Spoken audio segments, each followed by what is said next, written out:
बहुत अच्छा आपने बातें करी, और उसमें जो आपने दो बातें करी कि एक तो दृष्टि होनी चाहिए देखने की, जो आपने कहा कि लेखक वो देखते हैं जो हमारी नज़र आम व्यक्ति की नज़र में नहीं होती, जो ऑब्जर्वेशन है कि छोटी से छोटी चीज़ को नोट करना और उससे पूरी बात को जोड़ना और कहानी बना ले जाना। और दूसरी बात जो आपने कही कि इतिहास और दर्शन से जुड़ा बहुत ज़रूरी है वो, और इसी को मैं आगे बढ़ाते हुए पंकज जी आपसे जानना चाहूँगी। बहुत शुक्रिया मीरा जी। देवेंद्र जी जब बोलते हैं तो उसके बाद बोलने के लिए कुछ रहता नहीं है, बेवजह का बोलना है। लेकिन क्योंकि माइक हाथ में हो तो मौका छोड़ना भी नहीं चाहिए। बिल्कुल टीचर की तरह कहा है। और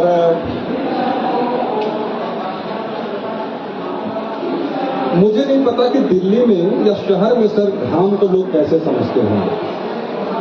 और अगर आप मुझे कहेंगे कि घाम समझाइए तो मेरी हैसियत नहीं है कि मैं घाम शब्द समझा दूं।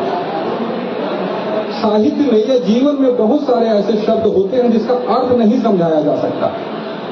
उसके लिए वहां पर जाना पड़ेगा, उससे टकराना पड़ेगा, या तो आपको भोगना पड़ेगा।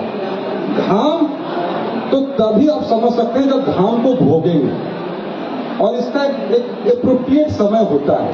ये नहीं कि आप ठंडे के मौसम में घाम महसूस कर लेंगे, ऐसा नहीं होगा। घाम महसूस करेंगे आप दोपहरी में, और उसको समझाना बड़ा मुश्किल है कि उस समय क्या क्या महसूस होता है, कैसा अंदर अकबकाहट लगता है, कितनी परेशानी झेलनी पड़ती है, कितना शरीर खुजली होने लगता है घाम के समय में, कैसे दाने दाने उड़ जाते हैं घाम में। ये समझाना बड़ा मुश्किल है।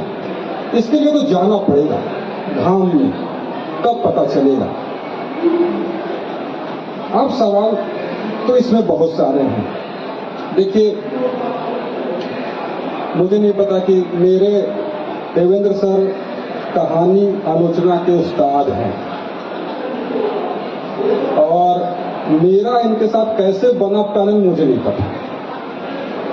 मैं कहीं नहीं टिकता, कहीं नहीं ठहरता किसी भी रूप में। श्यामा जी का हो सकता है प्रेम हो, मीरा जी का सम्मान हो। मैं बहुत सोचता रहा, और मुझे लगा कि तैयारी करके नहीं जाएंगे तो बड़ा मुश्किल हो जाएगा, बड़ा मुश्किल हो जाएगा।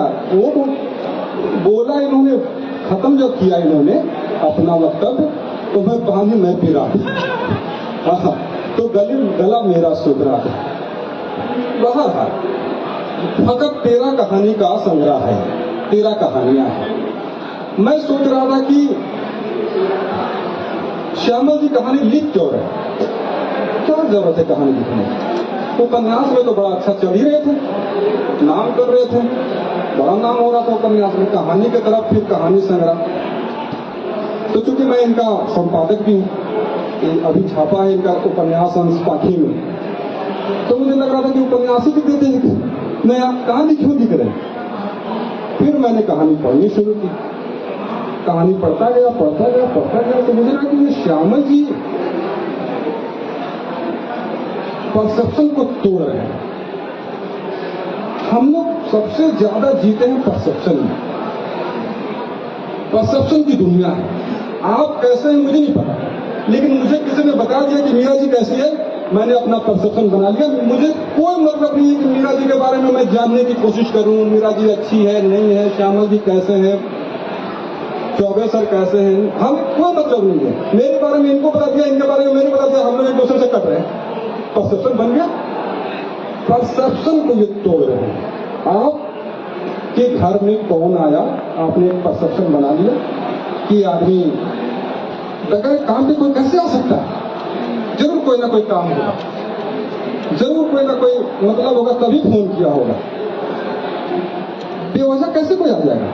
लेकिन श्यामा जी यही एक कथाकार की कला है कि वो आपके परसेप्शन को तोड़ दे, और वही कथाकार बड़ा होता है जो आपके परसेप्शन को तोड़ दे। चमत्कार तो मदारी भी दिखला देता है।